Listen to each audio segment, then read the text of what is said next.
Moin Moin, hallo und herzlich willkommen zu einem neuen Video hier auf meinem Kanal. Heute gibt es hier eine Runde Shakes and Fidget. Es gibt wieder ein paar Ankündigungen in dem Game und ja, die wollte ich euch auf jeden Fall in diesem Video auch nochmal mit aufzeigen, was jetzt die allerneuesten News sind in Bezug auf Shakes and Fidget und alles drumherum auf jeden Fall. Ne? Ansonsten erwartet uns ja auch diesen Monat noch der Legendary Dungeon. Da bin ich auch schon sehr gespannt drauf. Da wird es natürlich auch wieder einen dicken Livestream geben. Ja, am 19. startet ja das Ganze auf allen Servern. Und genau, da werde ich, denke ich mal, die Woche noch ein Video zu machen, wie da genau meine Pläne sind und wann das Ganze dann stattfinden wird. Und ja, da freue ich mich auch schon sehr drauf. Ansonsten, ja, gibt es neue News in Shakes and Fidget und zwar auf der Webshop-Seite im Blogbereich. Hier sehen wir einmal einen neuen Beitrag. Besuch uns auf der Polaris, ja. Und das lesen wir uns mal durch das Ganze, denn das ist ja doch relativ interessant. Lieber Held oder Heldin, wir freuen uns, unsere erste Teilnahme an einer Convention bekannt zu geben. In diesem Jahr werden wir Shakes and Fidget und Mobile Dungeon auf der Polaris Convention präsentieren. Da die Polaris nur wenige Meter von unserem Hauptsitz in Hamburg entfernt ist, haben wir beschlossen, mit unserem eigenen Stand vorbeizuschauen. Dies ist deine Chance, das Team und einige unserer Content Creator, das ist schon wieder ein Rechtschreibfehler hier drin, Creator, deiner Lieblingsspiele persönlich zu treffen. Zusätzlich hast du die Möglichkeit, dein Wissen in spannenden Trivia und kleinen Aufgaben unter Beweis zu stellen. Als Belohnung erwartet dich ein Dreh am Glücksrad. Vom 10. bis zum 12. Oktober findet ihr unseren Stand in der Messehalle, in den Messehallen Hamburg. Den genauen Standort unseres Stands werden wir noch bekannt geben. Jetzt noch mal aufgepasst, ihr könnt ein Ticket und ein Hotelzimmer pro Spiel in einer Verlosung auf Twitch gewinnen. Haltet die Augen nach weiteren Details offen. Für alle, die nicht vor Ort sein können, schaut während des Events auf Twitch vorbei. Es wird regelmäßig Streams auf unseren Kanälen sowie auf denen unserer Content Creator geben. Wir freuen uns auf dieses besondere Ereignis und hoffen, euch bald zu sehen. Ja, also im Prinzip, man hat jetzt die Möglichkeit, auf der Polaris in Hamburg am Stand von Shakes and Fidget vorbeizukommen. Und ja, ich hatte ja schon in der Vergangenheit öfter gesagt, zum Beispiel, ey, wenn jetzt Shakes and Fidget irgendwie einen Stand haben sollte auf der Gamescom in Köln, dann wäre das für mich ein Grund, mal wieder nach Köln zu fahren. Von mir aus bis nach Köln sind 700 Kilometer. 700 Kilometer hin und zurück ist eine weite Strecke. Deswegen würde ich jetzt nicht einfach nur so zur Gamescom fahren, sondern einzig und alleine, falls SF mal einen Stand auf der Gamescom haben sollte. Das haben sie nicht, weil wer sich da mit der Thematik so ein bisschen beschäftigt, weiß, dass die Stände auf der Spielemesse in Köln relativ teuer sind. Ja, ziemlich teuer.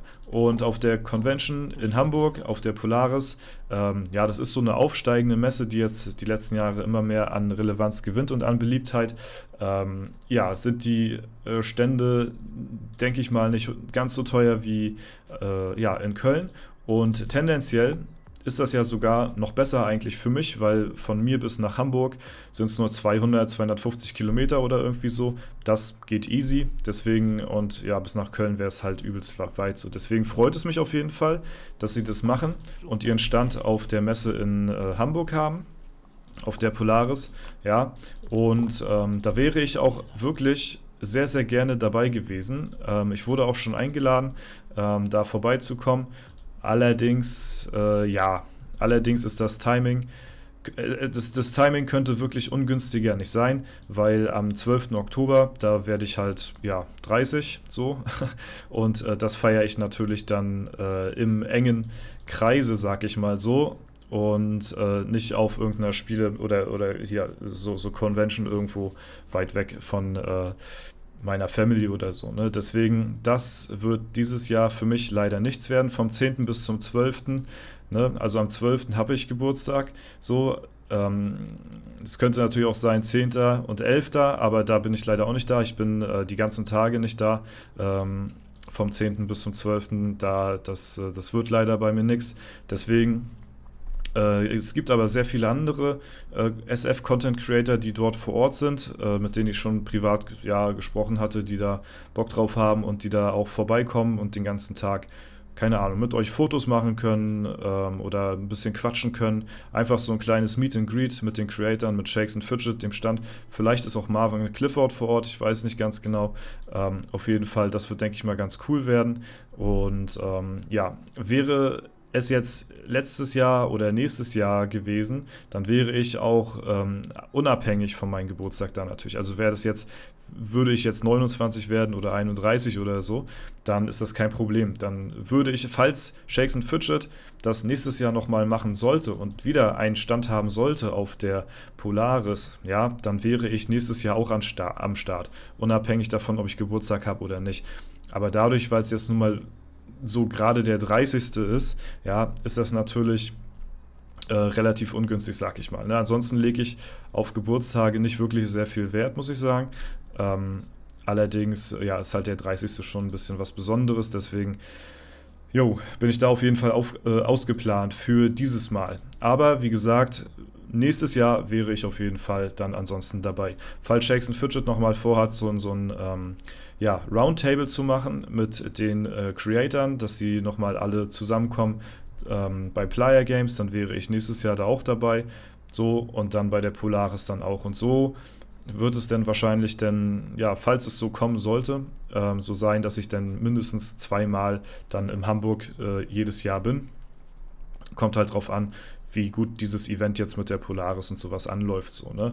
Aber ansonsten ist das natürlich ein guter Anlass zu sagen, okay, da kann man mal sich treffen, da kann man mal vorbeikommen und so, weil manche fragen auch immer so ein bisschen nach so ein Shakes and Fidget Community-Treffen oder sowas. Ne? Aber ich sage euch ehrlich, das ist erstmal nicht so einfach zu organisieren und zweitens sind halt alle Leute so weit in Deutschland, Österreich und Schweiz und so verteilt, dass wenn ich jetzt bei mir in meiner Gegend hier irgendwo ein Fan-Treffen oder so ein SF-Treffen irgendwie machen wollen würde, dass wahrscheinlich da, keine Ahnung, fast niemand kommt, weil einfach alle zu weit weg wohnen, in Hauptstädten wohnen, in Berlin, Köln, Hamburg und sowas, ne? Und das ist halt eben, immer ein bisschen schwierig, aber dadurch, dass das Ding jetzt halt eben von Shakes and Fidget aus organisiert wird, brauchen wir als Creator einfach nur dahin kommen. Das ist natürlich relativ easy.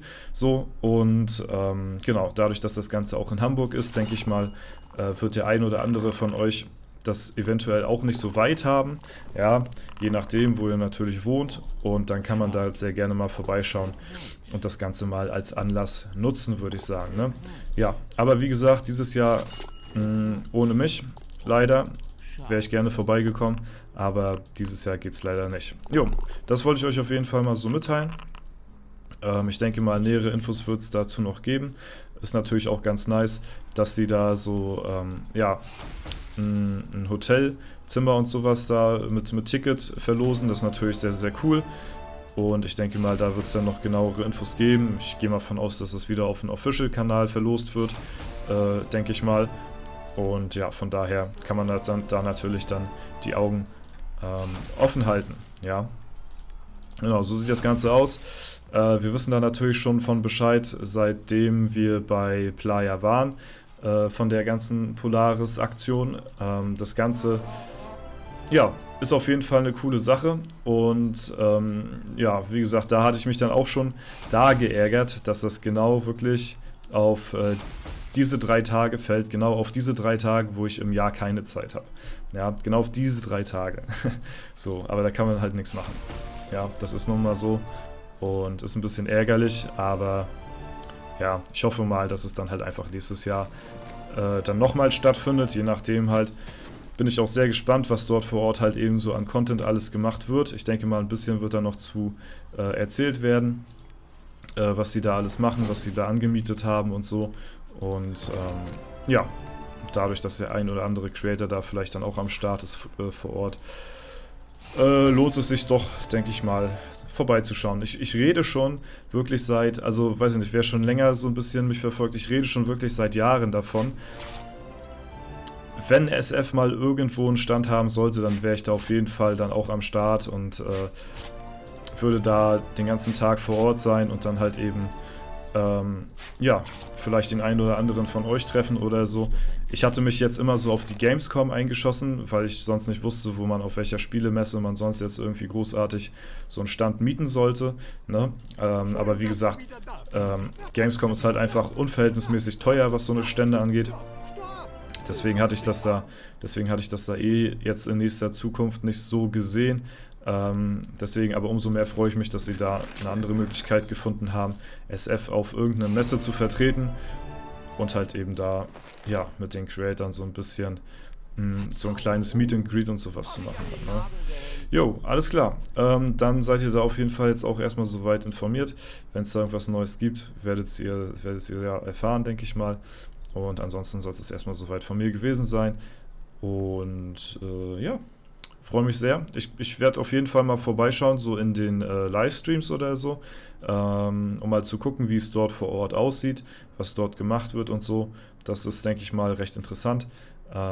Ne, für die Leute, so wie mich halt auch, ne, die halt eben nicht dabei sein können, wird das Ganze natürlich auch von dort aus gestreamt werden, ja, von deren Stand aus. Was natürlich auch ganz nice ist mal wieder ein bisschen Abwechslung, eine andere Location und das ist, denke ich mal, ganz cool. Alles klar, Freunde. Ansonsten, ja, war es das soweit von mir. Wenn es euch gefallen hat, lasst gerne eine Bewertung und Kommentar dazu da. Ansonsten wünsche ich euch noch einen super schönen Tag. Vielen Dank fürs Zuschauen, haut rein und bis zum nächsten Mal.